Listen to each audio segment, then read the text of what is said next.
नमस्कार, ये रेडियो वर्षा है। वर्षा टाइम्स में आपका स्वागत है। घर में लगी आग, लाखों का सामान जलकर हुआ खाक। एसपी ने किया मोहम्मदपुर थाने का वार्षिक निरीक्षण।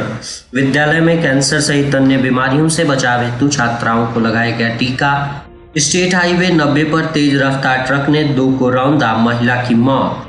श्रीपुर में धार्मिक भावनाओं को ठेस पहुंचाने के लेकर 2 पक्षों में मारपीट, 2 गिरफ्तार और आपातकाल सिर्फ एक व्यक्ति को बचाने के लिए लगाया गया।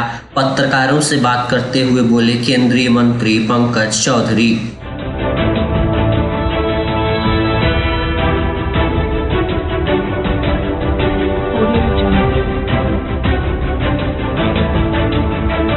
वर्षा टाइम्स के साथ मैं नवनीत। अब वर्षा टाइम्स विस्तार से।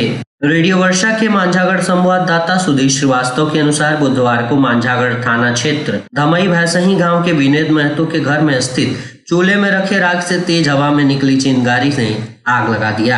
आग पकड़ते ही घटना की जानकारी 112 पर कॉल करके दी गई। जब तक अग्निशमन की गाड़ी आग बुझाने के लिए पहुंचती, तब तक घर जलकर राख हो गया था।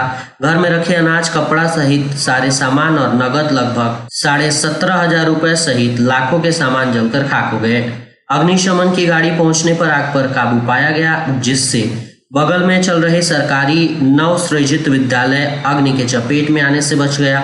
घटना की लिखित शिकायत पीड़िता निर्मला देवी के द्वारा अंचलाधिकारी मुन्ना कुमार से करते हुए सरकार से मिलने वाली सहायता राशि की भुगतान करने की मांग की गई। पीड़िता के द्वारा की गई शिकायत पर अंचलाधिकारी मुन्ना कुमार के द्वारा त्वरित कार्यवाही करते हुए सरकारी सहायता राशि मुहैया कराने हेतु राजस्व कर्मचारी से घटना की जाँच कराई जा रही है। अंचलाधिकारी मुन्ना कुमार से घटना के संबंध में जानकारी लेने पर उन्होंने बताया कि आग लगी है, जिसमें एक घर जला है। अग्नि पीड़ित को रहने के लिए तत्काल प्लास्टिक की व्यवस्था की गई है तथा सरकारी नियमानुसार सरकारी सहायता राशि 12,000 रुपए मुहैया कराने हेतु प्रक्रिया की जा रही है। तत्काल गृह निर्माण हेतु मिलने वाले 7,000 रुपए मुहैया कराने हेतु जिले से मांग की जाएगी। जिले से राशि उपलब्ध होते ही अग्नि पीड़ित को मुहैया करा दी जाएगी।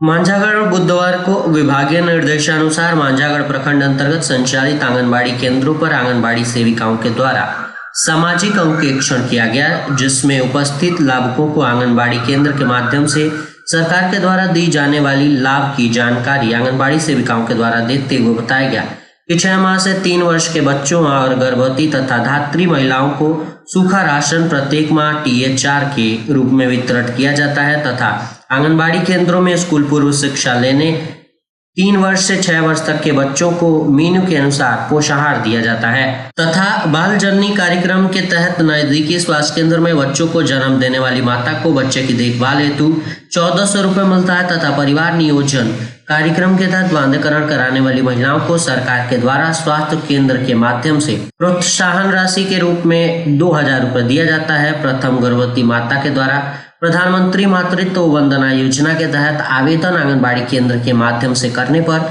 सरकार के द्वारा बच्चे और माता की देखभाल हेतु 3 किस्तों में 5,000 रुपए दिया जाता है। बैकुंठपुर संवाददाता के अनुसार बैकुंठपुर प्रखंड क्षेत्र के चमनपुरा गांव में 20 मेगावाट क्षमता वाले पावर सब स्टेशन का निर्माण कार्य प्रारंभ कर दिया गया है। आगामी वर्ष मार्च तक नए पावर सब स्टेशन से बिजली की आपूर्ति शुरू हो जाएगी। बताते चलें कि इस पावर सब स्टेशन से दिघवा दुबौली रेलवे लाइन के दक्षिण स्थित चमनपुरा, धर्मबारी, आजमी नगर पंचायतों के गांवों को जोड़ा जाएगा। जूनियर अभियंता नीरज कुमार ने बताया कि चमनपुरा पावर सब स्टेशन बनने से क्षेत्र में निर्बाध बिजली आपूर्ति हो सकेगी। एसपी अवधेश दीक्षित के द्वारा मोहम्मदपुर थाने का वार्षिक निरीक्षण किया गया। इस दौरान उन्होंने थाना परिसर का भ्रमण कर थाना सरिस्ता, दैनिक रजिस्टर समेत अन्य अभिलेखों का गहन अवलोकन किया। निरीक्षण के क्रम में थाना संचालन से जुड़े विभिन्न पहलुओं की समीक्षा करते हुए उन्होंने अधिकारियों को कानूनी व्यवस्था सुदृढ़ बनाए रखने एवं अभिलेखों को अद्यतन रखने हेतु आवश्यक दिशा निर्देश दिए। एसपी ने पुलिस कर्मियों को जनहित में संवेदनशील, सतर्क और सक्रिय रहते हुए कार्य करने की सलाह दी। निरीक्षण के दौरान थाना परिसर की साफ सफाई, लंबित मामलों की स्थिति और आपराधिक नियंत्रण पर भी विशेष चर्चा की गई। मौके पर सदर SDPO 2 सिद्धवलिया राजेश कुमार, मोहम्मदपुर थाना अध्यक्ष संदीप कुमार सहित कई अधिकारी मौजूद थे। फुलवरिया संवाददाता त्रिलोकीनाथ दुबे के अनुसार क्षेत्र के अपग्रेड उच्चतर माध्यमिक विद्यालय माड़ीपुर परिसर में बुधवार को स्थानीय सामुदायिक स्वास्थ्य केंद्र द्वारा स्वास्थ्य शिविर का आयोजन किया गया, जिसमें स्कूली छात्राओं के बीच कैंसर सहित अन्य संक्रमित बीमारियों से बचाव के लिए टीका लगाया गया। सामुदायिक स्वास्थ्य केंद्र फुलवरिया के प्रभारी चिकित्सा पदाधिकारी डॉक्टर शाहिद नासमी के नेतृत्व में स्वास्थ्य कर्मियों ने विद्यालय के शिक्षकों सहित छात्र छात्राओं के बीच एक बैठक आयोजित कर कैंसर सहित संक्रमित बीमारियों के बचाव से संबंधित जानकारियां दी। इसके बाद प्रतिरक्षण क्षमता बढ़ाने के उद्देश्य से टीका लगाना शुरू किया गया। इसकी जानकारी देते हुए प्रभारी चिकित्सा पदाधिकारी ने बताया कि 9 से 14 वर्ष के छात्राओं के बीच HBP का टीका लगाया जा रहा है। साथ ही उन्होंने बताया कि बिहार सरकार स्वास्थ्य विभाग द्वारा जारी आदेश के आलोक में टीकाकरण कार्य शुरू किया गया है। स्वास्थ्य टीम में डॉक्टर राजीव रंजन कुमार, स्वास्थ्य प्रबंधक मंजय कुमार के अलावा अनेकों स्वास्थ्यकर्मी शामिल थे। मौके पर विद्यालय के हेडमास्टर लाल बाबू मांझी, शिक्षक दीपेश कुमार सिंह, धनंजय सिंह इत्यादि ने टीम का सहयोग किया।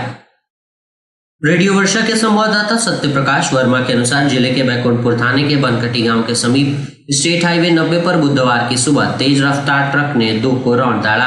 हादसे में 70 वर्षीय वृद्ध महिला की घटनास्थल पर ही मौत हो गई, जबकि एक अन्य युवक गंभीर रूप से घायल है। मृतक महिला स्वर्गीय अनारबी बासपुर की पत्नी शांति देवी थी, जबकि गंभीर रूप से घायल युवक बनकटी गांव का 35 वर्षीय पप्पू कुमार प्रसाद है। घटना के संबंध में मिली जानकारी के अनुसार शांति देवी सुबह में दातून तोड़ने के लिए सड़क के किनारे गई थी, तभी तेज रफ्तार ट्रक ने उन्हें रौंद दिया, जिससे शांति देवी की घटनास्थल पर मौत हो गई। वहीं खड़े पप्पू कुमार प्रसाद भी हादसे की चपेट में आकर गंभीर रूप से घायल हुए। पप्पू कुमार को घायल अवस्था में इलाज के लिए CHC में भर्ती कराया गया। प्राथमिक उपचार के बाद डॉक्टरों ने सदर अस्पताल रेफर किया और गोपालगंज सदर अस्पताल से चिंताजनक स्थिति को देखते हुए PMCH पटना रेफर किया गया है, जहाँ उनकी हालत अभी भी चिंताजनक बनी हुई है। घटना की सूचना मिलते ही ग्रामीणों ने तत्परता दिखाई और ट्रक का पीछा कर उसे पकड़ा। ग्रामीणों ने चालक को अपने कब्जे में लेकर पुलिस को सौंपा। घटना से आक्रोशित ग्रामीण मुआवजे की मांग को लेकर स्टेट हाईवे 90 जाम कर दिए। सूचना मिलते ही पुलिस बनकटी गांव पहुंची और पुलिस के पहुंचने एवं समझाने बुझाने के बाद जाम हटाया जा सका। पुलिस ने शव को अपने कब्जे में लेकर पोस्टमार्टम के लिए सदर अस्पताल भेजा। थाना अध्यक्ष अभिषेक कुमार बता रहे हैं कि मृत महिला के परिजनों की ओर से लिखित आवेदन मिलने के बाद ट्रक चालक के विरुद्ध प्राथमिकी दर्ज की जाएगी। फिलहाल पुलिस इस मामले की छानबीन कर रही है। फुलवरिया संवाददाता के अनुसार श्रीपुर थाने के बालेपुर गांव में मंगलवार की देर रात धार्मिक भावनाओं को ठेस पहुंचाने को लेकर 2 पक्षों में जमकर मारपीट हो गई। साथ ही 2 पक्षों के बीच तनाव व्याप्त हो गया। घटना की सूचना पर पहुंचे श्रीपुर पुलिस ने स्थिति को नियंत्रित करते हुए 2 पक्षों से अलग अलग 2 युवकों को हिरासत में लेकर थाने पहुंची। वहीं स्थिति विस्फोटक देख कई थानों की पुलिस घटनास्थल पर पहुंची है। इस संबंध में दोनों पक्षों ने अलग अलग प्राथमिकियां दर्ज कराई है। प्रथम पक्ष के अली शेर मियां की पुत्री मेहरून निशा ने प्राथमिकी दर्ज कराई है, जिसमें गांव के निवासी व द्वितीय पक्ष के संतोष कुमार को धार्मिक भावना भड़काने का आरोप लगाकर नामजद किया है, जिसे पुलिस ने गिरफ्तार कर लिया है। वहीं दूसरे पक्ष के रामायण सिंह ने धार्मिक भावनाओं को आहत करने का आरोप लगाकर गांव के ही निवासी बिकाऊ मियां को नामजद किया है, जिससे पुलिस ने गिरफ्तार किया है। थाना अध्यक्ष नेहा कुमारी ने बताया कि गिरफ्तार दोनों आरोपियों को बुधवार को न्यायिक हिरासत में गोपालगंज भेज दिया गया है। मामले की छानबीन चल रही है। उधर अतुआ SDPO आनंद मोहन गुप्ता बता रहे हैं कि प्रभावित गांव में पुलिस गश्त बढ़ा दी है, स्थिति पर नजर रखी जा रही है। एक अन्य मामले में फुलवरिया पुलिस ने क्षेत्र के कररिया ठकुराई गांव में बुधवार को छापेमारी कर शराब के सेवन के मामले में आरोपी रामायण राम को गिरफ्तार किया है। बिहार जनता दल यूनाइटेड के प्रदेश अध्यक्ष उमेश सिंह कुशवाहा द्वारा वर्चुअल बैठक की गई। प्रथम चरण में जीरादेई विधानसभा क्षेत्र के नवतन प्रखंड में 9 पंचायत मुरारी पट्टी, खाप, बनकट, खालवा, मठिया, नवतन, नरकटिया, सेमरिया, गंभीरपुर एवं अंगौता में आज बूथ जीतो चुनाव जीतो लक्ष्य एवं संकल्प के साथ पंचायतवार बूथ कमेटी सदस्यों की अच्छी उपस्थिति के साथ संपन्न हुई। बैठक में उपस्थित सदस्यों एवं पार्टी पदाधिकारियों को वर्चुअल माध्यम से प्रदेश अध्यक्ष उमेश सिंह कुशवाहा, प्रदेश महासचिव मुख्यालय प्रभारी अनिल कुमार एवं परमहंस कुमार ने भी संबोधित किया। बैठक में प्रदेश महासचिव और जिला संगठन प्रभारी प्रमोद कुमार पटेल, जिला अध्यक्ष चंद्रकेतु सिंह, विधानसभा प्रभारी पशुपतिनाथ पटेल, कार्यक्रम प्रभारी रामेश्वर रजक ने नीतीश सरकार की 20 वर्षों में की गई विकास एवं जन कल्याणकारी योजनाओं के बारे में विस्तार से चर्चा की। जिला संगठन प्रभारी श्री पटेल ने कहा कि 2005 के बाद बदलता बिहार न्याय के साथ विकास के भी 20 साल बेमिसाल हैं। शहर के हाजियापुर रोड में स्थित सर्किट हाउस में बुधवार को भारतीय जनता पार्टी के वरिष्ठ नेता और केंद्रीय वित्त राज्य मंत्री पंकज चौधरी ने आपातकाल के 50वीं वर्षगांठ पर प्रेस को संबोधित करते हुए कहा कि कांग्रेस पार्टी ने इस देश के अंदर लोकतंत्र की हत्या करने का काम किया। आपातकाल के समय संविधान का जिस प्रकार दुरुपयोग हुआ वह एक दुस्वप्न की तरह भारत की लोकतंत्र को हमेशा याद रहेगा। आपातकाल इंदिरा जी ने आंतरिक नोटिस बहाना लेकर लगाया था। इंदिरा गांधी को जब लगा था कि वो संसद में नहीं जा पाएंगी तो उन्होंने आनन फानन में आपातकाल का निर्णय लिया था। वहीं उन्होंने कहा कि अच्छा कार्य हो या बुरा उसे याद करते रहना चाहिए। वहीं एक प्रश्न का जवाब देते हुए श्री चौधरी ने कहा कि प्रधानमंत्री मोदी का नारा सबका साथ सबका विकास का नारा है। इस अनुसार उनके द्वारा काम किया जा रहा है। पीएम ने पूरे देश के 128 जिलों को राष्ट्रीय मानक के अनुकूल नहीं पाया था तो उसके विकास को लेकर वे गंभीर हो गए। वहीं प्रखंडों में भी इस तरह की स्थिति दिखती है तो उस पर काम किया जाता है।